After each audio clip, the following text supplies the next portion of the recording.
नमस्ते सबैजनालाई तपाईँलाई स्वागत छ भिडियोमा। अनि जस धेरै वर्ष अगाडि मेरो हृदय भएको प्रश्न अनि अहिलेको समयमा कसै न कसैको जीवनमा यो प्रश्न अवश्य पनि छ भनेर मलाई लागेको कारणले गर्दै भिडियोलाई लिकन म हजुरको बिचमा आइरहेको छु। अनि तपाईँले हेर्नु भने अहिले हामीले विभिन्न सोशल मिडियाहरू युज गर्छौँ अनि सोशल मिडियामा विभिन्न व्यक्तित्वलाई हामी फलो अनि अनफलो पनि हामी गर्ने गर्छौँ। अनि त्यो व्यक्तित्वलाई फलो अथवा अनफलो गर्नु पछाडिको रिजन चाहिँ कहिले पनि उसको फलोअर्सहरू अथवा फलोअर्सहरूको जीवनशैली चाहिँ कहिले पनि हुँदैन, तर त्यही व्यक्तिको व्यक्तित्व अनि त्यो क्षमतालाई देखेर नै हामीले उसलाई फलो अनि अनफलो हामी गर्छौँ अनि त्यो डिसिजन हामी गर्छौँ। त्यो कारणले गर्दा हामीले येशू ख्रिस्टलाई फलो अथवा अनफलो गर्ने, स्वीकार अथवा अस्वीकार गर्ने निर्णय पनि हामीले येशू ख्रिस्टको व्यक्तित्व, जीवनी, चरित्र, त्यो स्वभाव, येशूको जीवनशैलीलाई नै हेरेर हामीले उहाँलाई फलो अथवा अनफलो गर्ने, उहाँको क्षमता, उहाँको योग्यता होइन, उहाँलाई नै हेरेर हामीले उहाँलाई फलो अनि अनफलो गर्ने निर्णय हामीले डिसिजन हामीले गर्नुपर्छ। उहाँको फलोअर्सहरू जुन चाहिँ क्रिस्चियन हुन् उनीहरूको जीवनशैलीलाई हेरेर उनीहरूलाई हेरेर चाहिँ हामीले यसोलाई फलो अथवा अनफलो गर्ने डिसिजन हामीले गर्नु मिल्दैन, गर्नु सक्दैनौँ, गर्नु हुँदैन। हामीले गर्दैछौँ भने मूर्खतापूर्ण हामीले निर्णय अथवा डिसिजन हामीले गर्दैछौँ। अनि मैले धेरै वर्ष अगाडि मैले पनि त्यो डिसिजन मूर्खतापूर्ण डिसिजन मैले गरेँ। यसको फलोअर्स क्रिस्चियनहरूलाई देख्दै गर्दा अनि उनीहरूको जीवन म त्यो समयमा भर्खरै म यसुको जीवनीलाई मैले जब कसैले मलाई सुनायो अनि यसुको जीवनीलाई मैले सुन्दै गर्दा, यसुको व्यक्तित्वलाई सुन्दै गर्दा मलाई उहाँको जीवनी अथवा उहाँको व्यक्तित्वले मलाई प्रभाव पारेकाले म उहाँलाई पछ्याउने मैले निर्णय गरेँ। अनि म नयाँ थिएँ अनि नयाँ म भएकाले उनीहरूको फलोअर्सहरूसँग म भेटिएँ अथवा हुन्छ नि त्यो अब सँगै हामीले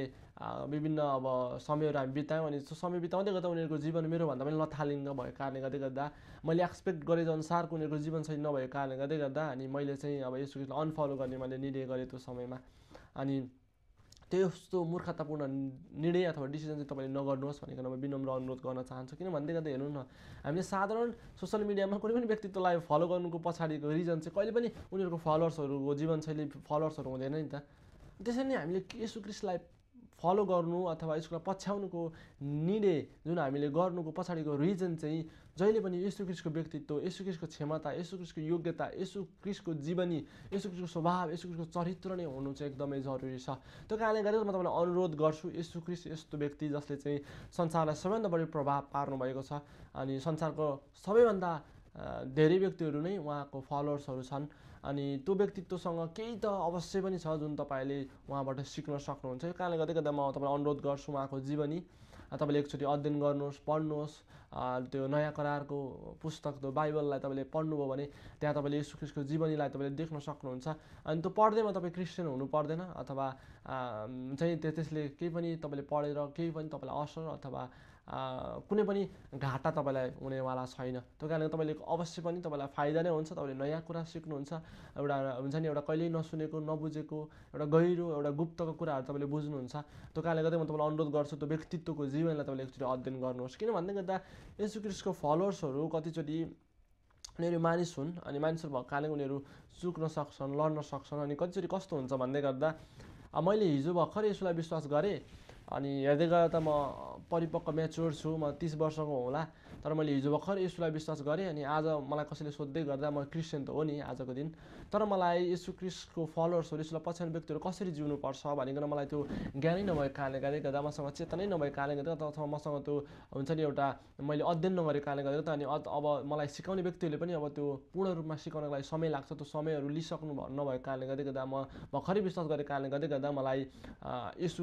ख्रिस्टलाई पछ्याउने व्यक्तिहरू कसरी जिउने अब भनेर थाहा नभएको कारणले गर्दा मैले अब पुरानै जीवनलाई जिरहेको हुन्छ। म क्रिस्चियन त हो, तर म हिजो जसरी जिउँथेँ क्रिस्चियन हुनुभन्दा अगाडि त्यसरी नै जिउँछु। किनभने मलाई त्यो येशूलाई पछ्याउने व्यक्तिहरू कसरी जिउनुपर्छ भनेर मलाई थाहा नै छैन। मैले अब बिस्तारै सिक्दैछु बिस्तारै, किनभने ऊ त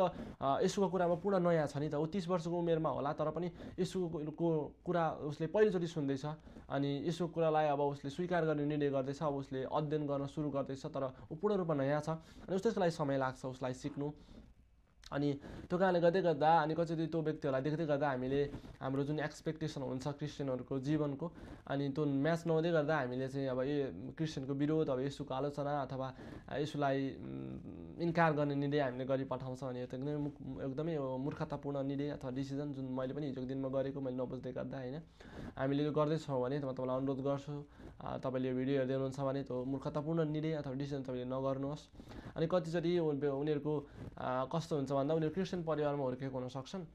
अनि तर उनीहरूको परिवार क्रिस्चियन भएको कारण ऊ क्रिस्चियन हो तर उसले आफैले यसोलाई पछ्याउने निर्णय नगरेको कारणले गर्दा यसोलाई पछ्याउने व्यक्तिहरू कसरी जिउने भनेर उनलाई थाहा हुँदैन उसले खोज्दैन अथवा उसले सिक्नु चाहँदैन अनि उसको जीवन अब उसको साथीभाइहरूसँग जस्तो छ अनि त्यस्तै नै उसको जीवन हुन्छ अनि त्यो देख्दै गर्दा पनि हामी एउटा निराश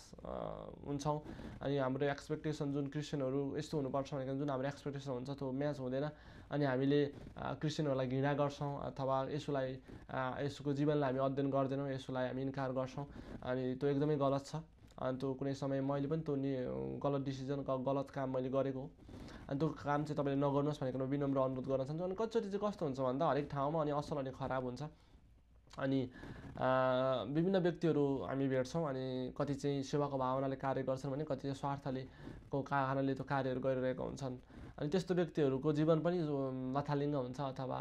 संसारको जस्तै अथवा अरू जस्तै त्यो हुन्छ अनि त्यो देख्दै गर्दा नै हामी निराश हुन्छौँ अनि त्यो कारणले गर्दा के त्यो सबै जीवनशैलीलाई चाहिँ बाइबलले अनुमति दिन्छ बाइबलले अब येशू ख्रीष्टले अनुमति दिनुहुन्छ अथवा मिल्छ अब भन्दै गर्दा त अवश्य पनि तपाईँले बाइबल अध्ययन गर्नु भने त्यो त बाइबलभन्दा विपरीत छ येशूले भन्नुभएको कुराभन्दा विपरीत छ अनि त्यहाँबाट कसरी हामी उसको जीवनीलाई हेरेर येशू ख्रीष्टको आलोचना गर्न सक्छौँ येशू ख्रीष्टलाई इन्कार गर्न सक्छौँ येशू ख्रीष्टलाई अनफलो गर्न सक्छौँ यो त कुनै पनि ढङ्गले बुद्धिमानी निर्णय हुँदैन नि त होइन त्यो कारणले गर्दा म तपाईँलाई अनुरोध गर्छु येशू ख्रीष्टको व्यक्तित्वलाई तपाईँले एकचोटि अध्ययन गर्नुहोस् अनि एकदमै तपाईँले जीवनमा एउटा नयाँ कुरा तपाईँले सिक्नुहुने नै छ अवश्य पनि अनि त्यो कारणले गर्दा येशू ख्रीष्टको फलोवर्सहरूलाई हेरेर तपाईँले यसोलाई फलो अनि अनफलो गर्ने डिसिजन निर्णय तपाईँले नगर्नुहोस् त्यो येशू ख्रीष्टलाई नै हेरेर तपाईँले यसोलाई पछ्याउने नपछ्याउने येशू ख्रीष्टको लाई स्वीकार गर्ने अस्वीकार गर्ने निर्णयहरू तपाईँले गर्नुभएको छ भने म तपाईँलाई विनम्र अनुरोध गर्न चाहन्छु त्यो कारणले गर्दा कतिचोटि हाम्रो क्रिस्चियन दाजुभाइहरूको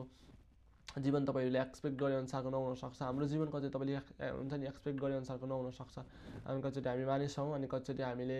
सिक्दै गरेको छौँ अनि कतिचोटि हामीलाई कतिचोटि पूर्ण तरिकाले हामी कसरी प्रस्तुत हुनुपर्ने अनि कतिचोटि हामीलाई त्यो समय लाग्ने भएको कारणले गर्दा अनि त्यो लेभलमा हामी उठिसकेको नहुन सक्छौँ अनि त्यो कारणले गर्दा तपाईँलाई म अनुरोध गर्छु अनि येशू ख्रीष्ट सिद्ध भएको कारणले येशू ख्रीष्ट पवित्र भएको कारणले येशू ख्रीष्ट धर्मी भएको कारणले गर्दा अनि येशू ख्रीष्टको जुन जीवनशैली छ अनि त्यो जीवनशैलीले हामीलाई प्रभाव पारेको कारणले गर्दा हामीले यसलाई पछ्याउने निर्णय गरेको त्यो कारणले यसोलाईको फलोवर्सहरू हेरेर चाहिँ होइन त्यो कारणले गर्दा म तपाईँलाई अनुरोध गर्छु येशू ख्रीष्टको जीवनी नै येशू ख्रीष्टलाई फलो अथवा अनफलो गर्ने कारण रिजन चाहिँ तपाईँको जीवनमा भएको छ भनेर म अनुरोध गर्छु हुन्छ धन्यवाद तपाईँले भिडियोलाई हेरेर साथ दिनुभएको निम्ति नमस्ते।